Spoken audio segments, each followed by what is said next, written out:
আসসালামু আলাইকুম। আজকে আমি আপনাদেরকে গরুর গোশত দিয়ে ভুনা খিচুড়ি রান্না করে দেখাবো। এই বৃষ্টির দিনে খিচুড়ি খেতে কার না ভালো লাগে।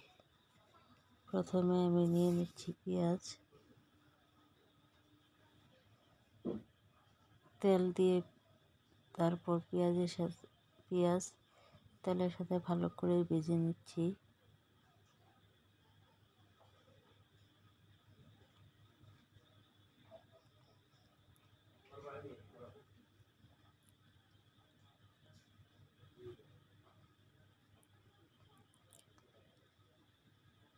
পেঁয়াজ ভাজা হয়ে গেলে সফট হয়ে এলে এখন দিয়ে দিচ্ছি আদা বাটা, তারপর দিয়ে দিচ্ছি রসুন বাটা, পরিমাণ মতো পানি দিয়ে দেব। এখন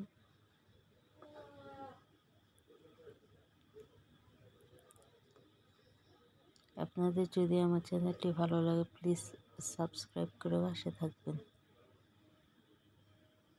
এখন দিয়ে দেব গুঁড়ো মশলা। প্রথমে দিয়ে দিচ্ছি 2 চা চামচ লবণ। এখন দিয়ে দিচ্ছি জিরে গুঁড়া 2 চা চামচ। তারপর দিয়ে দিলাম হলুদ গুঁড়ো 1.5 চা চামচ। আমি কিন্তু উঁচু উঁচু করে দিয়েছি চামচগুলো। এখন দিয়ে দিচ্ছি ধনিয়া গুঁড়ো 1 চা চামচ, আর মরিচের গুঁড়া দিয়ে দিচ্ছি 2 চা চামচ।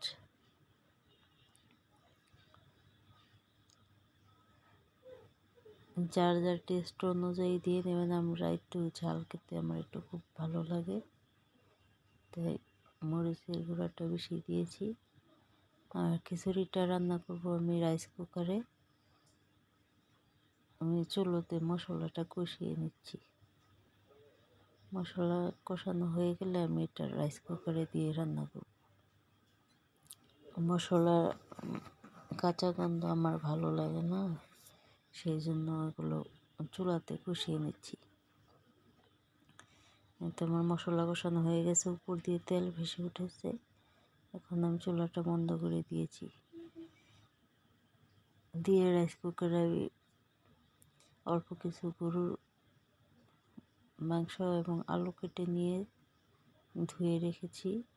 এখন এতে দিয়ে দিব কষানো মশলাগুলো।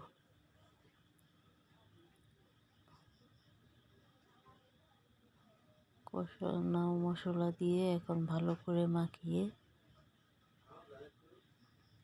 এতে পানি দিয়ে দেব, যেন মাংসগুলো সঠিকভাবে সিদ্ধ হয়।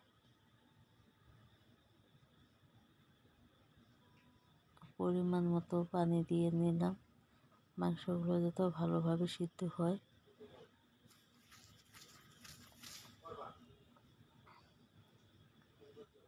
এখন আমি চুলার রাইস কুকারটা অন করে দিচ্ছি।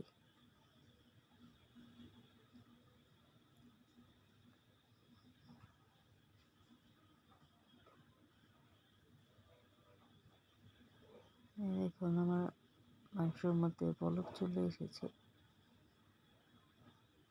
হালকা হাতে একটু নেড়ে দিব।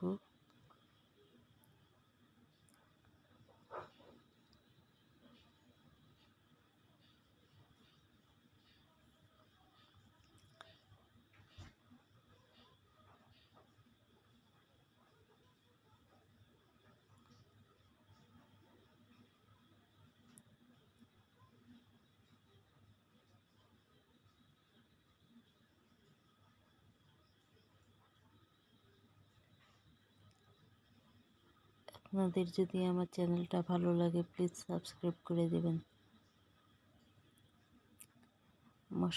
মাংস আমার এখন একটু কষানো হয়ে গেছে।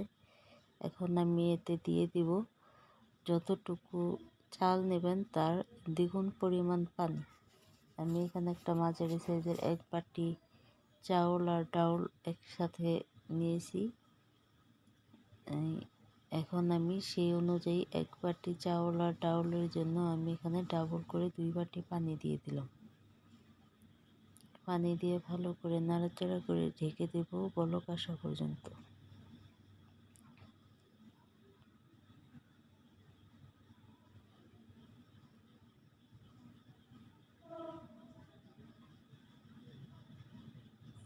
আর আমি এখানে চাল এবং ডাল ধুয়ে নিয়েছি এবং চাল আর ডালের জন্য হাফ চা চামচ পরিমাণ এক্সট্রা লবণ দিয়ে নিয়েছি। যদিও মাংসতে লবণ তখন বেশি দিয়েছিলাম, তারপরও এখন হাফ চামচ লবণ দিলে স্বাদের ব্যালেন্স ঠিক থাকবে। এই তো আমার পানি গরম হয়ে গিয়েছে, বলক উঠে এসেছে। এখন আমি চাউলগুলো দিয়ে দিব।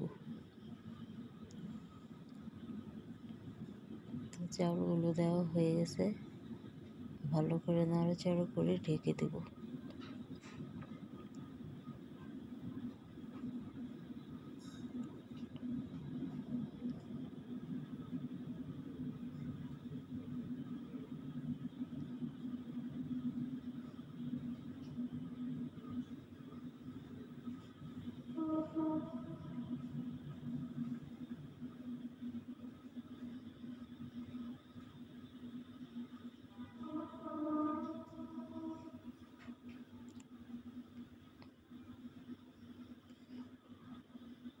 মাঝে মধ্যে আলতো হাতে নেড়ে দিবেন। নেড়ে আবার ঢেকে দিচ্ছি। সম্পূর্ণ পানি যখন শুষে আসবে তখন রাইস কুকার অফ করে দিতে হবে। অফ করে দিয়ে চুলোর রাইস কুকারটা